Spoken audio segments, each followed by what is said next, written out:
Good morning, everyone. Welcome to the Captain's Chat. My name is Joe Delagrave. I'm one of the captains for USA WR, and really excited to have Kerri Morgan with us today, who was a former teammate, one of the first people I met playing wheelchair rugby back in 2006 at the Milwaukee Iron Classic or something like that in Milwaukee. So really excited to talk to her, pick her brain about the Paralympics, about being a mom, and hopefully get in some other discussions as well. So women in sport, women in Paralympic sport, and get to talk a little bit about that as well. But super excited to have Kerri Morgan on. She has had an extremely successful racing career in the Paralympic level. 2008, 2012, 2016 Paralympian, 4 Paralympic medals, 10 world championship medals, 2 golds, 1 gold in the 2019 gold in 100-meter dash, and then 800-meter a race, won a gold medal in 2011. So crazy successful, super humble woman, and was a teammate of mine in 2009, where I was on the training squad, and they went to Buenos Aires in 2009. She was the first woman to ever be on the national team for wheelchair rugby in the United States. So I'm super excited to talk to her. And as always, ask your questions in the comments, and we'll get to those as well. And thank you guys for joining in. Kerri, how's it going? Hey, Joe. It's going okay. How are you? Good. Not too bad at all. We've got the kids doing their virtual schooling here still. Hopefully we'll be back soon. But so we've got, doing the principal thing right now. Janitor, whatever. Yeah, it's crazy times, isn't it? It is so bizarre. Yeah, it makes me thankful that my boys are only 2, so we pull them out of school. They're 2. It'll be okay. So, yeah. They'll adapt. Yeah, it's like even like our oldest is 8, and their resilience level is so much higher, I feel like, than adults.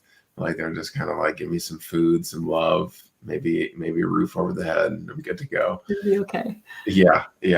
So it's been a little crazy, but like, how has this whole 2020 year been for you and the fam? And it's a little crazy, right? So I think to a year ago, and what a different story, right?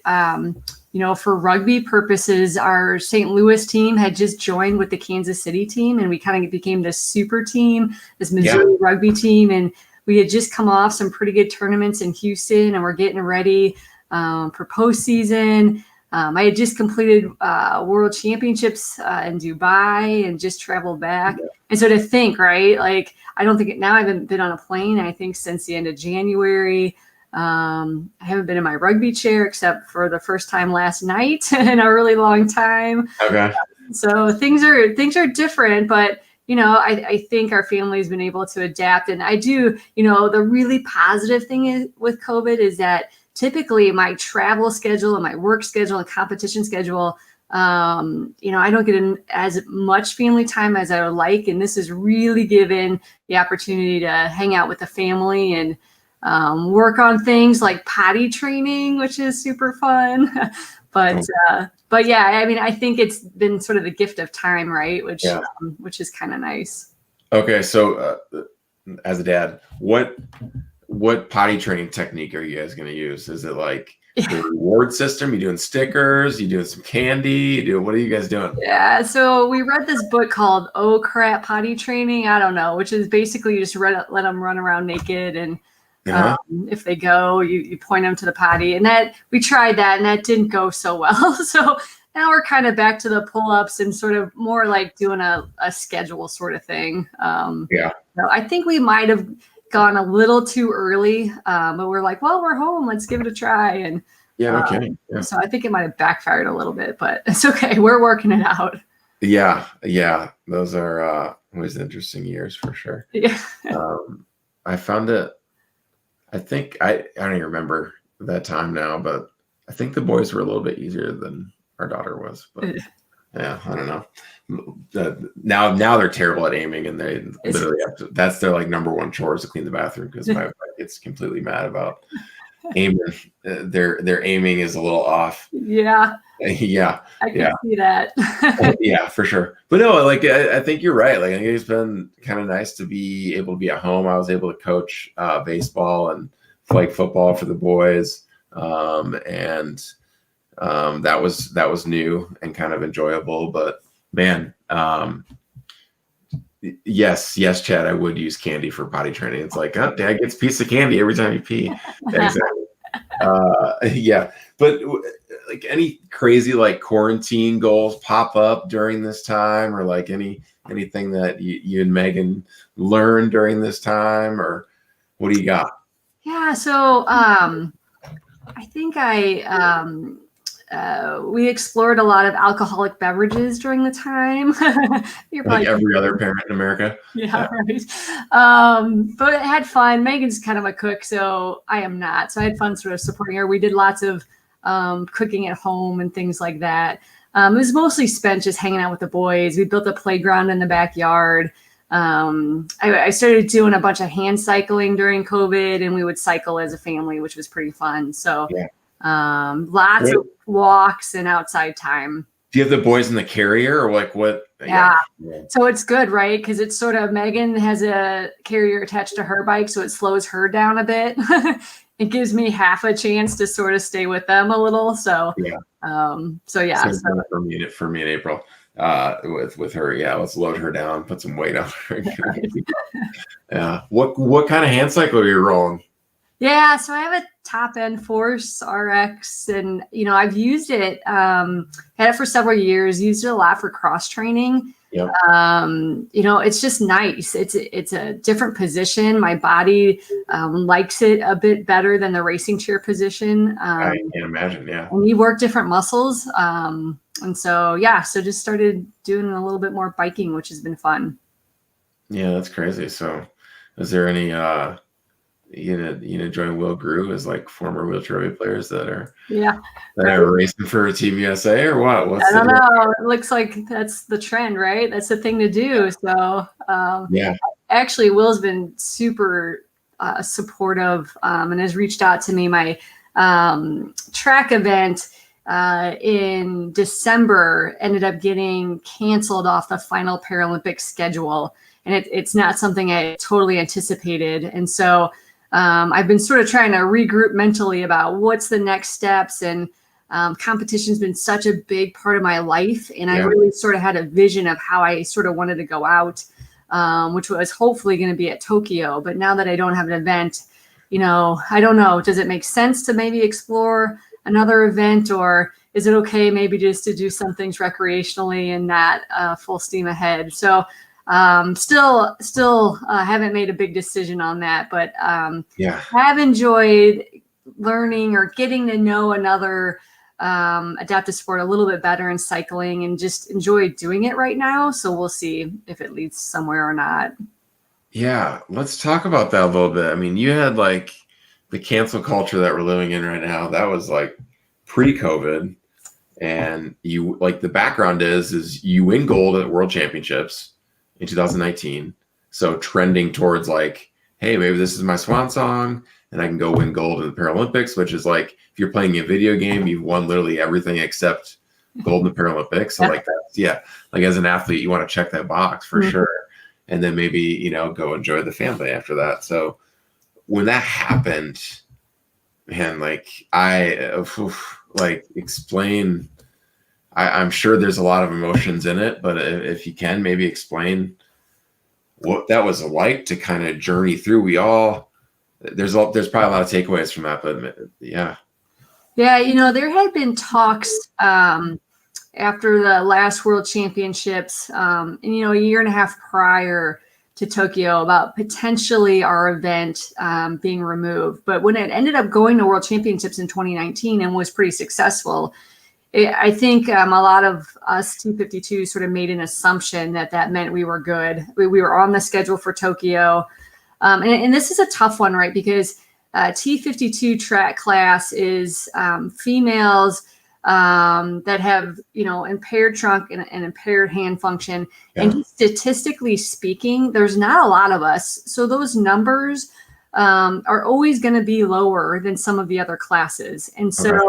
one of the things, IPC was saying was that the numbers just aren't high enough. Well, they're really probably always going to be low in certain classes. But does that mean that those classes should no longer exist? So I think there's a larger conversation that needs to happen and is happening in the background internationally about, I get trying to balance events, but it certainly seems like the trend is that there's cutting events with athletes that have more impairments, right? And that's a really bad trend to set. Yeah.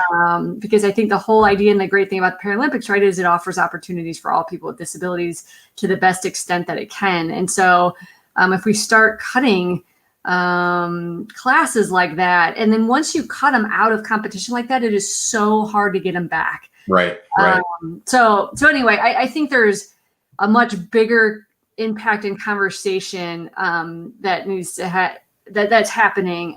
But personally, again, I kind of come to the fact that I thought we were a go, and I came off a really good world championship, and really it is my final check, right? Like you said, off that list is gold medal at Paralympic Games. And I was really situated and had a training plan to do that. And so to then just randomly, and I wasn't even notified. It was a Facebook post that came out in the middle of December that said T52 females cut, and so it was rough. It's still taking me some mental time to sort of work through what that means for me and sort of what my next steps are.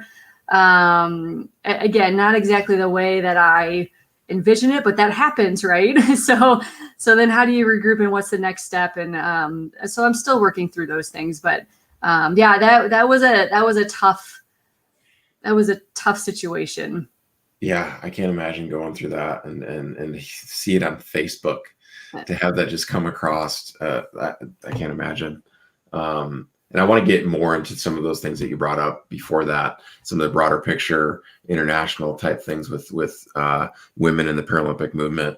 Because I feel like in the U.S. sometimes we're a little blinded to that, because the U.S. actually has, like in 2016, they actually had more women than men on the Paralympic team for the delegation, which is good. But internationally, there's a lot of bad numbers out there. There's a lot of, like, we can go into it in a little bit, but in like 2016, there was 38% of the participants were women, which is like, oh, that's great. No, it's not, because 42 national Paralympic committees didn't even bring one woman, which is a problem internationally, and it needs to change. But I want to get into that in a little bit. So we'll start a little fire now and let it burn a little bit. But I want to talk to you about rugby and kind of pick your brain on how that started for you. You're in the Paralympics in 2008, and then on the national team for wheelchair rugby in 2009. Like, how did that all kind of morph into your track athlete? But then you've also played rugby for a long time. Where did that all begin? Yeah, so I've had a disability since the age of 1, when I contracted transverse myelitis. And, I grew up in a really competitive family. Hold on. What is that for? I want to know. Yeah. So what transverse myelitis is a virus that attacks the spinal cord. So rather than a traumatic event, it's basically inflammation that attacks the spinal cord. Yeah. And so it attacked my spinal cord at the C6 level. So I present like a really incomplete C6. But it looks different in different people. So some people contract the virus and get complete recovery back. Some contract it and get no recovery back. And I was probably, closer to I didn't get a whole lot back, but I got some back. Yeah. Once some of the inflammation went away. So it's a pretty uncommon virus. There's a handful of us though in the rugby league that have it. One of our players on our team, Steve Reisenbeckler, had transverse myelitis. So there's a bunch of us kind of hidden at, you might look at us and say it's a spinal cord injury, but it was actually due to a virus. So, so it was pretty, at that time when I was 1, it was pretty uncommon for somebody that young to get it. So, so I'm a bit of a rarity, I guess, but,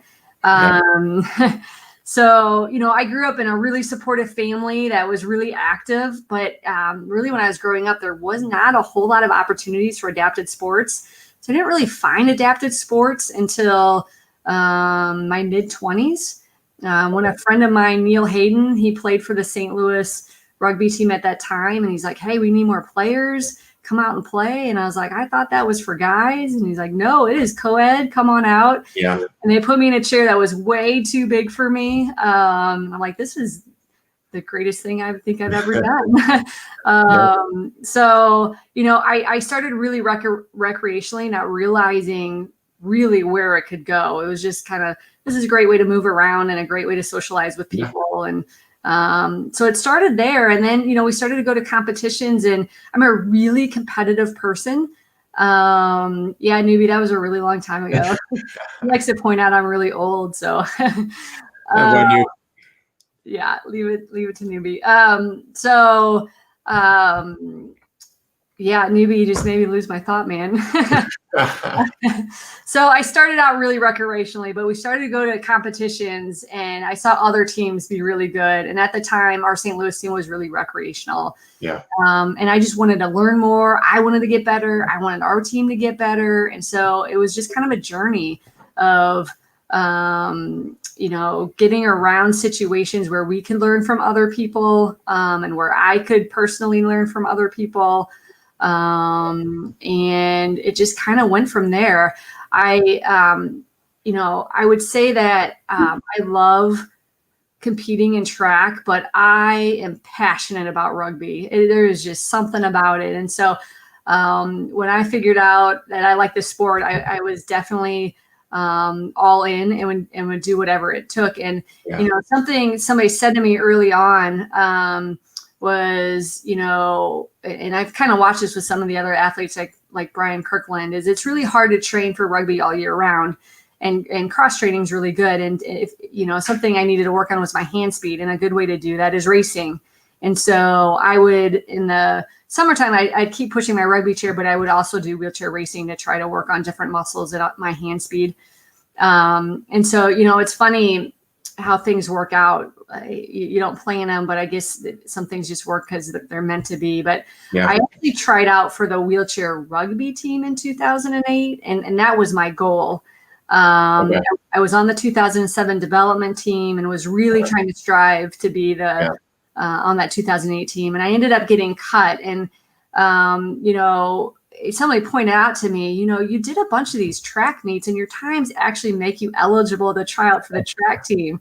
Okay. So I was like, I don't know. So I thought about it. I was like, well, what do I have to lose? So I went out and I actually raced really well, and I ended up at Tryouts or Nationals for the track team. I ended up being named to the 2008 track team. So, sometimes when one door closes, it's pretty cool how sometimes another. That's awesome. That's crazy. I never knew that. Yeah. So then I went to Beijing and had a great experience. And I'm like, boy, I really want to give rugby one more go. And so that's when in 2009 I tried out again, and I did make that team, and we did travel and to what was the American Zonal Championships at that time in 2009, and got a gold medal and had a great experience. And then in 2010 I tried out again, and I ended up getting cut in the last round, and I just kind of had to have a gut check, right? Like, okay, what does this mean for me? I think, making a world championship team for rugby is a big deal, a big indicator whether you're going to make the Paralympic team. And, maybe this competition avenue isn't maybe the best fit for me on the elite level. And so that's when I really, in 2010, sort of shifted and geared myself more towards track and field. Yeah. Yeah. It's incredible. What, and so first year was like 2000 for rugby, 2005. For me, I think I started as early as 2000. So I think I'm about a 20-year. Yeah, Newbie's right. That was a long time ago. Yeah, it was a long time ago. I've been around a while. So. Yeah. What was that like for you from like that rehabilitative? So, I mean, obviously, like having the virus in 2000 or in when you're one, and then all the way through school and everything like that. But like, as far as like, we talk a lot about it being rehabilitative just from the traumatic injuries, but even from from your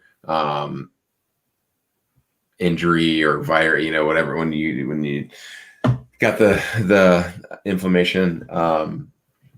What was that like for you from that standpoint, like that recreational level of sport and how important that is? Can you speak to that a little bit? Yeah, I think it really just gave me a avenue for continuing to move what I could move, right? And just keep moving in a way that really motivated me. Right.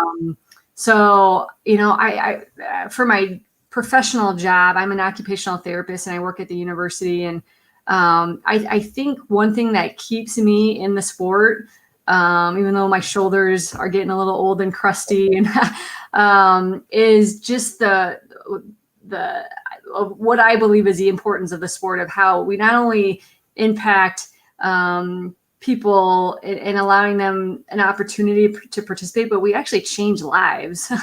And to watch somebody that has a new injury come in and look so completely lost, but then automatically come into a support system and just learn so much about not just about the sport, but about their life. And so I just love being a part of that in any way whatsoever. So, I mean, when I found it, I kind of had figured out a lot of things for myself. I still continually learn, but I think the part that I really enjoy the most is helping to support others and just watching how that happens. Yeah. I mean, supporting others and I call it mentorship. I think a lot of times, like, mentorship happens organically. You become a mentor or a mentee, and like, who is that for you inside rugby, or maybe outside of rugby, that have been in adaptive sport? Obviously, you've probably been that for a lot of women and guys in the sport and out of the sport and track and field. But who is that for you? Yeah, so there's so many people. So I have to give a lot of credit to the early folks in the rugby team, Vito Lucido and Neil Hayden and Mark Greenlee and Paul Rickman. Those guys are the ones that kind of sort of found me and then sort of got the passion, got me really passionate about the sport. And so, and they knew enough that our team, wasn't the level that I was looking for, and really pointed me in directions where I could learn more. I was really in the time where Murderball was a big deal, right? The documentary. And so I was really motivated by the folks in that movie. I tried to go to any clinic that they were doing, and again, our team was sort of a recreational team, and I was trying to learn more. So I would actually drive on Saturdays 5 hours to Nashville, Tennessee to practice with the TNT team, and they had a bunch of USA guys. And one person that sticks out in my mind, who's always been extremely supportive and kind to me, is Eddie Crouch. And he always said, "You are always welcome to come here." And I think, one of my vivid memories is we're doing a Cooper drill, and somebody goes by me and says, "If you want to be any good, you better start beating Eddie Crouch a 0.5 in the Cooper drill." So it's like, yeah, okay, that's a good start. But they, just the way they structured practice and the level of quality of practice they had. And then at the end of practice, they would all go sprint the garage ramps outside. It just sort of showed me kind of what it takes. And I could bring a lot of that back to my team. So, so those are some of the rugby players. But then, I've had some coaches. So Sue Tucker, we kind of learned the sport at the same time.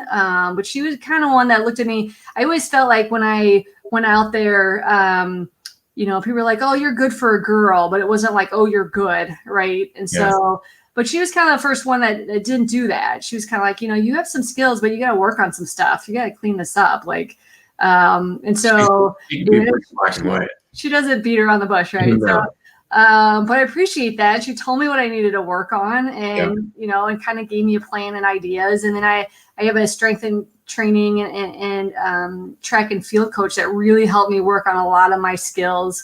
So there was a lot of support happening. The other thing that was happening in the background is that Kevin Orr at the time really had an interest in sort of further developing women in the sport. And he would hold some women's clinics and was pretty supportive behind the scenes to me about trying to, give me things that would help me be a better rugby athlete. So that was a long answer to your question, but I think just along the way, depending upon what stage I've been in, there's been so many people that have kind of helped push me along. Yeah, I think it's huge. I think it's a big part of our sport. It's a big part of the adaptive community. And I would challenge people to like invest in that, invest in people. And it's kind of like the way our community helps each other along and moves the Paralympic movement and the adaptive movement in the right direction. And it's just so important. And you never know if you can change someone's life just by giving them a conversation. Proud mom and dad watching. Hi mom, hi dad. Okay, so I've got a quick little trivia game for you. Okay. Real quick before we kind of steer in our different direction of the talk. But okay, so here is my first question. First woman to be an Olympic champion. Ever in any sport? Ever in any sport. Oh, I have absolutely no idea.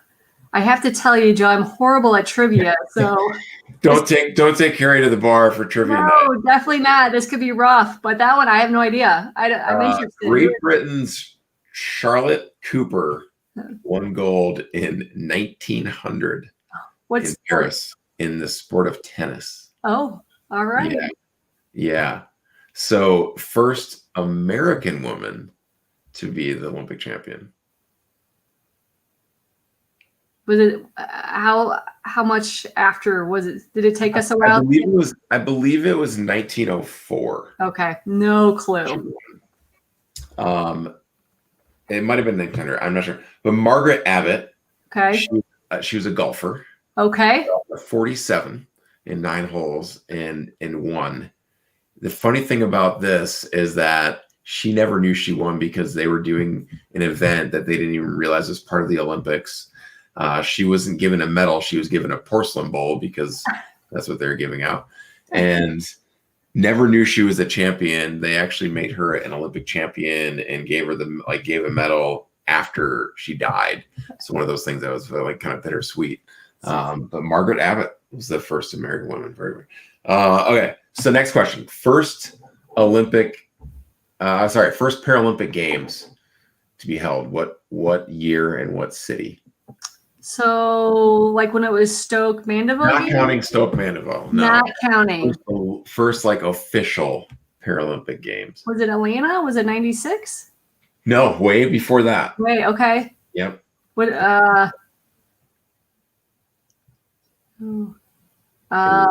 84.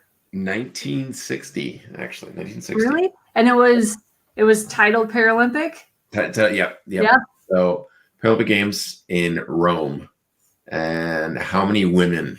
Guess how many women were involved? Oh boy, I would say not many. Across all countries? 20. 45. Oh. Pretty close. Yeah. 45. So, and then let's see. So in today's like 2016 games, how many events were there, and how many? And there was out of how many events were there that you can compete in, and how many could women compete in? So total Paralympic events, and then not including like all the classifications, just actual like sports. Just sports, yeah. Okay, and just in summer. We're not doing winter. Yeah, we're doing summer. Yep. Okay. Who cares? There's, oh gosh, 40 sports? 22. And there's only 2 that women can't compete in. Okay. Those are. I'm trying to go through all my sports in my head. Everyone seems to have females. Yeah. I don't know if I would have gotten this one. Yeah, I don't know. It's a team sport. It's football 5-a-side, football 7-a-side. Okay. 2 sports to not have women. So like not have a women's team or mixed gender. Okay. Which is kind of weird. I don't know why they would. Yeah, I'll have to work on that. Yeah, we got to work on that. Absolutely. One more stat here. in 2016, we talked a little bit about this before. 2016, how many women competed? So there's 45 in 1960 in the first. 2016 summer Paralympic Games, how many women competed? Yeah, so you're right. It was more female, right? In 2016. For the U.S. For the U.S., not for the okay. For Rio, 38% were women. Women. And the number, let me just guess the number. Yeah, 1,500. Close, yeah, 1,670. Oh. So very, very close. So I guess with this little trivia game that you were off last, so Kerri is not going to be. That's definitely not my forte.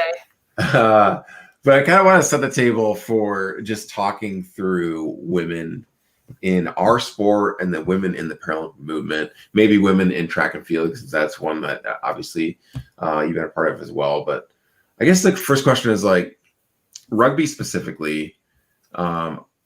Like right now, it's extremely advantageous to have a woman on the national team. You get a 0.5 reduction. You see it now with a lot of zeros playing. We've got one right now in Liz Dunn that probably at face value, she wouldn't be on the team if she didn't have this classification. It's just kind of the way it is. But yeah, boo, I definitely did sweep her. She got swept, get the broom out. How do we get more women involved? Is there a preconceived notion that women don't play, or like is it a bad marketing on what are your thoughts? Yeah, I think it's probably twofold. I think it is an image thing. I also do think it's just an opportunity thing of educating people and supporting them in the right way, to have an opportunity to try it.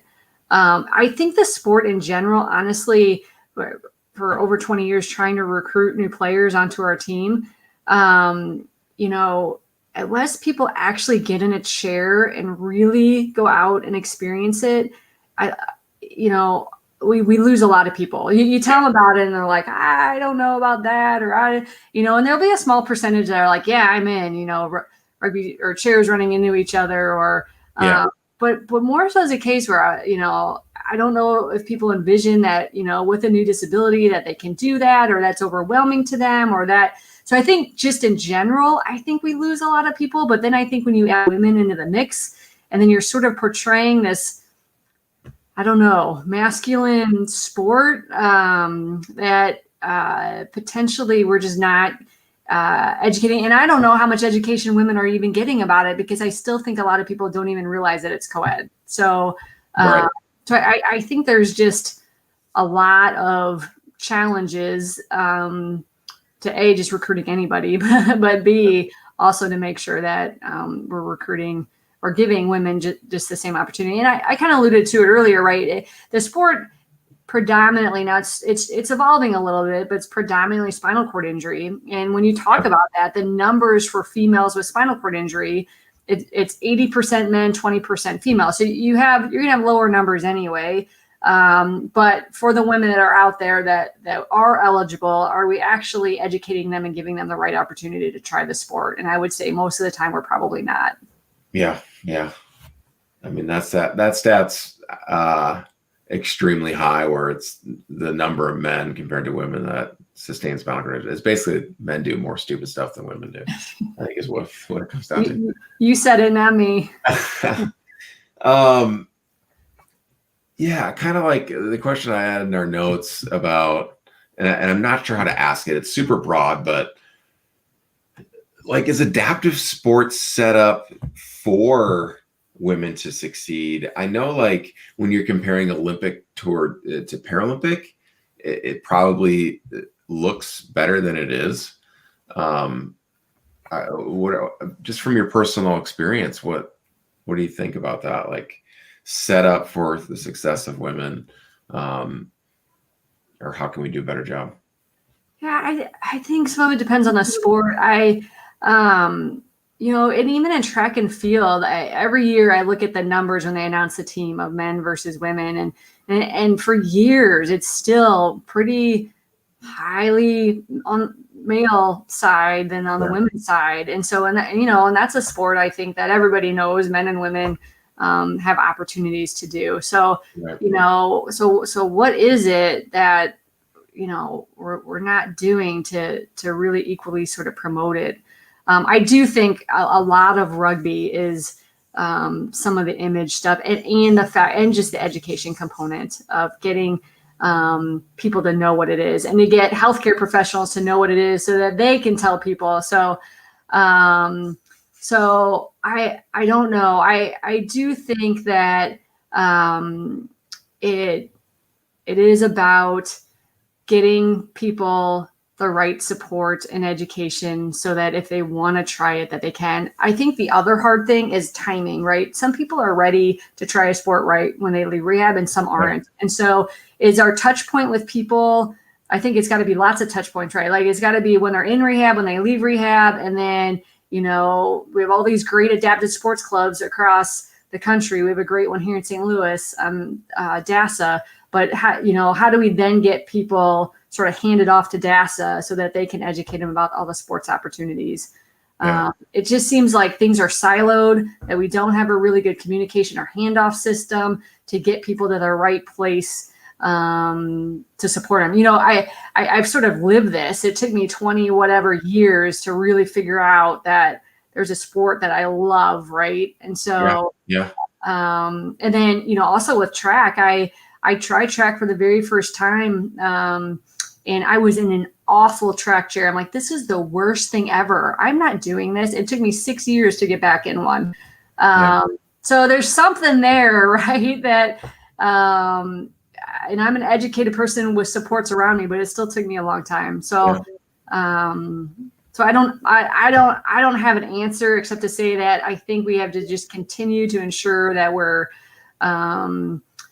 making sure that we, to the best we can, putting opportunities in place to give people opportunities to try. Yeah. That equipment piece is huge. It's, I mean, from zooming out for participation across the board, that's probably like the biggest one. I mean, your story of getting in a track chair that was garbage is probably, replicated over and over again throughout the country. And is a huge problem with resources and everything. But I guess historically, I think Newbie's sister has something else to say about you, of course. Hey, Sarah. Thanks, Sarah. And I guess maybe just going back and I think like it is important to say, to look at it and go, and be critical, but also go look how far we've came. In some instances that's warranted, and some it's not. But how has the Paralympic movement changed since you've been a part of it, or since you started competing towards it? What do you think it looks better or maybe needs to be worked on? Yeah, so I just think sort of the understanding of the Paralympics has grown. I think there's more attention to it. So I think there's a better understanding of that, sort of the distinctions, right, between Olympics, Paralympics, and Special Olympics. And I think when I first started, it was pretty commonplace for folks to sort of interchange you made it to the Special Olympics. And no offense for Special Olympians out there, but it's just like and the Special Olympics does an awesome job of marketing and media, and everybody knows what the Special Olympics are, right? Paralympics have been a little slow to sort of get some momentum on that and get our own identity. But I think that's what's changed for me since I started. I think we're starting to get our own identity. And I think things like getting in on TV has helped. I think, we made in this last year huge movements within the United States related to changing the name of the United States Olympic Committee to the United States Olympic Paralympic Committee, and also starting to get some of those disparities in place as far as funding. I mean, that was a pretty big deal that they came out and said that Paralympics are going to get at Paralympic Games the same reward money basically for medaling as Olympians. I mean, that's a big statement. So I think, the more that those things kind of come together, it'll sort of just be more of a natural thing than the special thing for people with disabilities, right? And so I think that's sort of the things that I've seen evolve during my time around it. Yeah. That equity piece was big, and having the word Paralympic in the name of our organizing committee is monumental. And just having people say that over and over again is just such a big deal. Such a big deal where, you don't think words matter, and they do. They absolutely do. They do. And we're together with them, right? So it's not like we're just this side. Yeah. So, I mean, that was huge. Big statement. Absolutely. Audrey brings up a good point, and I hadn't thought about it in a while, but I do think at some point we're going to get there. And she, debating about women and men being different, and we're a mixed gender sport, which is great because it means women can play. Yeah. Because if we weren't, then it would. But at what point do you think the sport of wheelchair rugby at what point are we ready for a women's rugby team? Is that needed? I think for me, like the most important aspect of the sport that I've had, besides obviously getting to play at elite level, was that those first couple of years of being around guys that were similar to me, and that I could talk to about sex and about bowel bladder stuff and stuff that was just was holding me back from being independent. And I think about that, and it's intimate talk where, and you've been a part of those over the years, whether you've liked to or not, probably. Yeah. But do you think, how big would it be for that to happen? Or maybe you don't want it to happen. I don't know. What are your thoughts? Yeah, so I think there's a lot of cool momentum going around for women in rugby right now. Many years ago, there was a group of us that sort of tried to do this. It was Rachel Cowan, it was me, it was Elena from Chicago, and Kevin Org was kind of helping us support it. We even had jerseys. We were called the Rabble Rousers, and we tried to put something together, right? This is probably 15, 16 years ago. And there was just so many challenges with it, in that we were all across the country. Some of us were at different levels than others. Some of us didn't even have chairs. A lot of us were on teams that were still pretty recreational and didn't know. So it was really hard to try to get something together.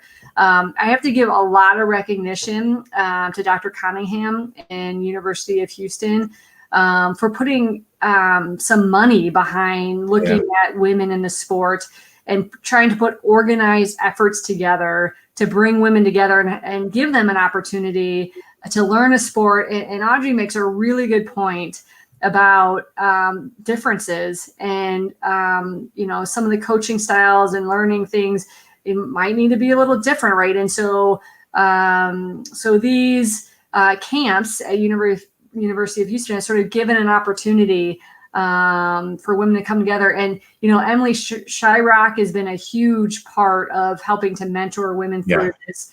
I've been a part of it a couple years, and that's where I've met Liz. And I appreciated you really making an effort to bring women on your show. So Liz and Mandy's perspective was awesome. I haven't met Mandy yet, but I think you have women that are ready. And Audrey certainly is in there, that really want to take their rugby to a different level. Now, the thing that we talked about earlier about numbers, I'm just not sure.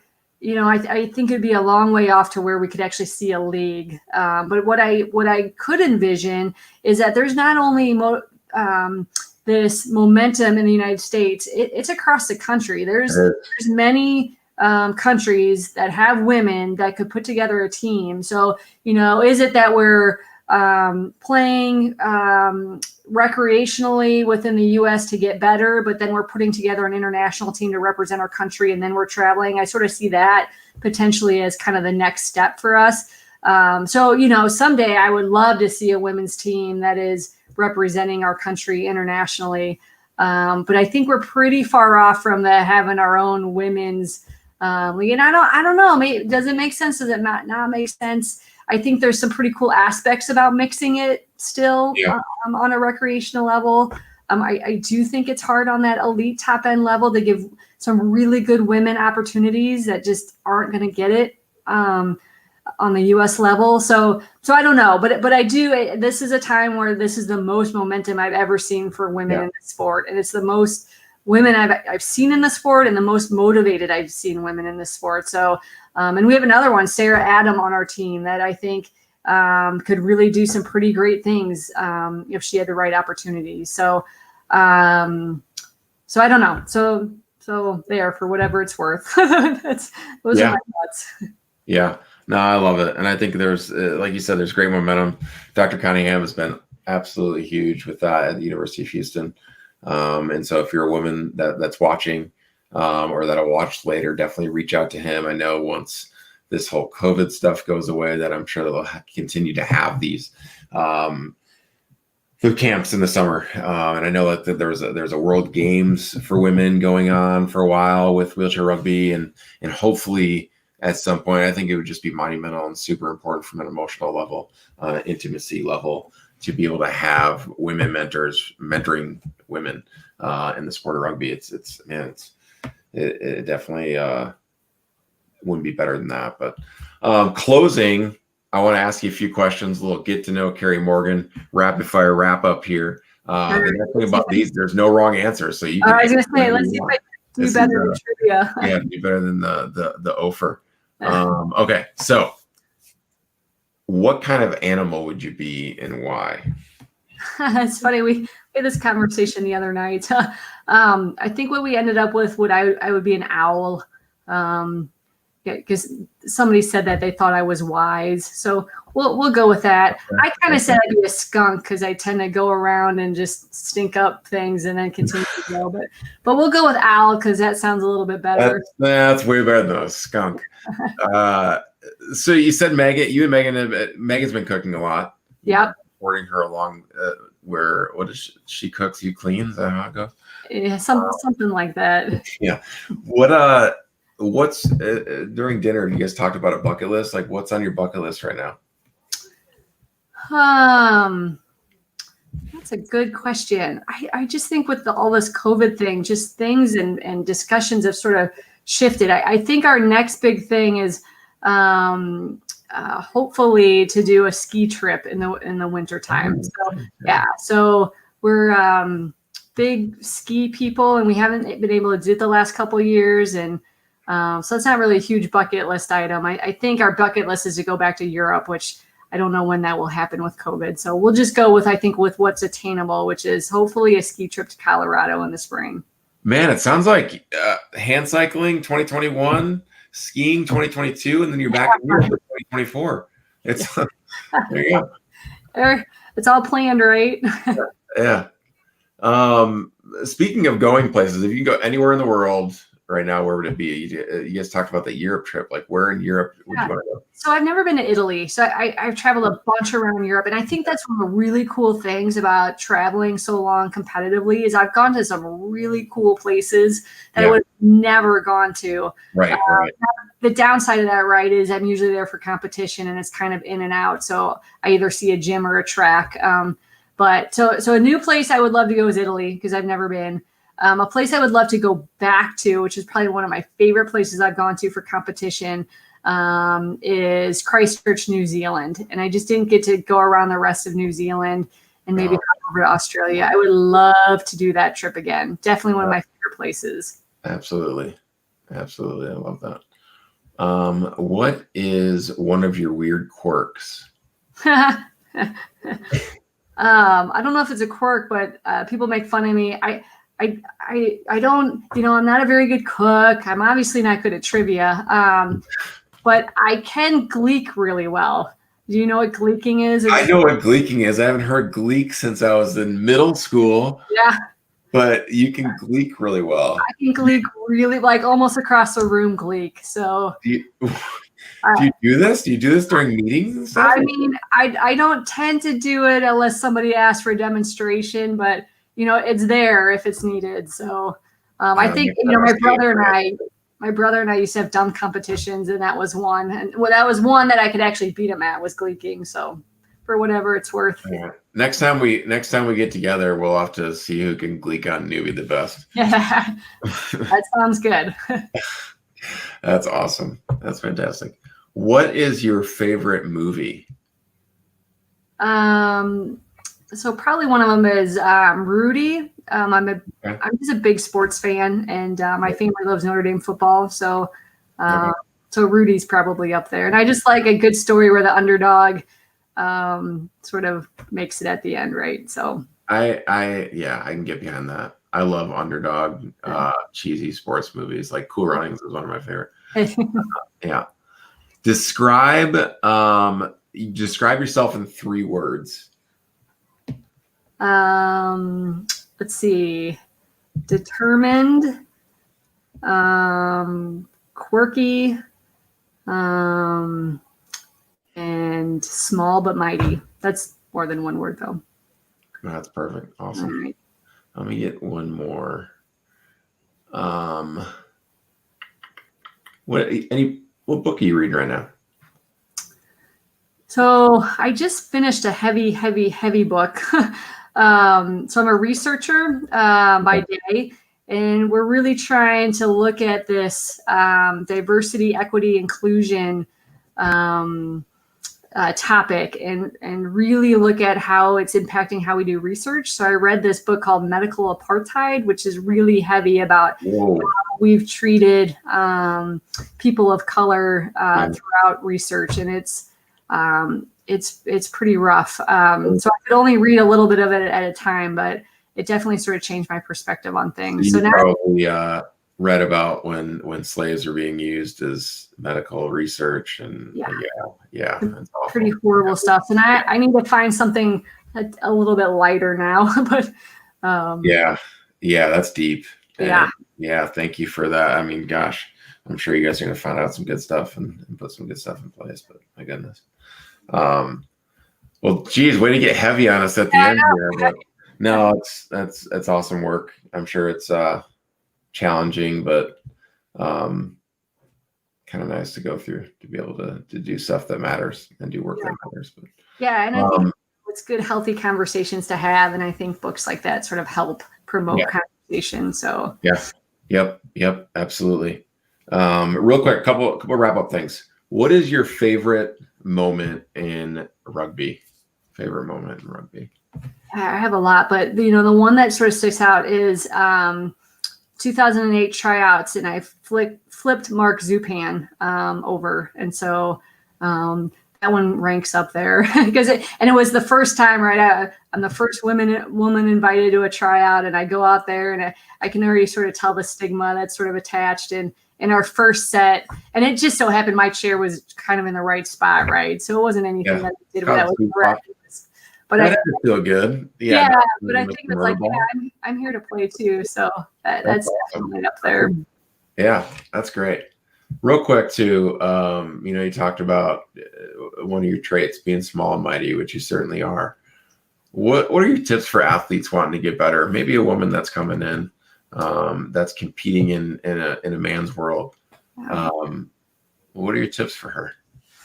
Yeah, so I think it's just about putting yourself in situations to learn. So, I think there's a lot of women on teams that are still sort of early in their development. So I highly encourage them to reach out to opportunities, to go to other teams to learn, to get maybe a rugby mentor, whether it's a woman or not, but get somebody that's been in the sport that kind of knows, and really figure out what your goals are. Are your goals to try to reach the USA level? That looks different. There's got to be a lot of things that happen outside of rugby. Like that's a 7-day-a-week thing. Or are your goals just to get better for your team? And that could look very different on sort of what you need to do. So I think the first thing I say is figure out your goals, and then get around people that can help you do that. And so, I think some of it's formal, going to clinics when we can do clinics again, going to the event at University of Houston. But I think some of it's informal, about just finding people that you can learn tidbits from making sure you're in the right equipment, to making sure you're pushing it the right way, to make sure that you're doing things outside of rugby to keep your shoulders healthy. And to make you the most efficient in your chair as possible. And then, the other thing I would say is learn the game. So there's so much online. I mean, you can watch videos, read the rules, like really become a student of the game. Because a lot of times when my size wouldn't allow me to do things, I would really have to use my head, know the rules, know where I was supposed to be. And I feel like I would almost have to rely on that more. And so, I can't emphasize that enough, as just become a student of the game. Yeah, that's great advice. Kerri, thank you so much for joining us. As always, you guys can go over to usawr.org for more information on the national team. We're on Instagram at USAWR and on Twitter at USAWCH Rugby. You can check out more about the league at usqra.org. I believe it's still USQRA, but I know they just switched their name to USWRA, which is going to be weird, but awesome change, I feel like. But as always, reach out if you have questions. Reach out to Kerri. I'm sure she'd answer some as well. Or Dr. Cottingham down at the University of Houston on that women's clinic that I believe they could have next July. Kerri, thank you so much for being on. Thank you for all you do in the sport and in the track community, and for your day job with research. So thank you. I'm always smarter getting to talk to you besides when we do trivia, but yeah, right. All right, take care. Thanks for having me, Jill. Hope to see you on the court sometime soon. Hopefully sometime soon, for sure. We'll see you.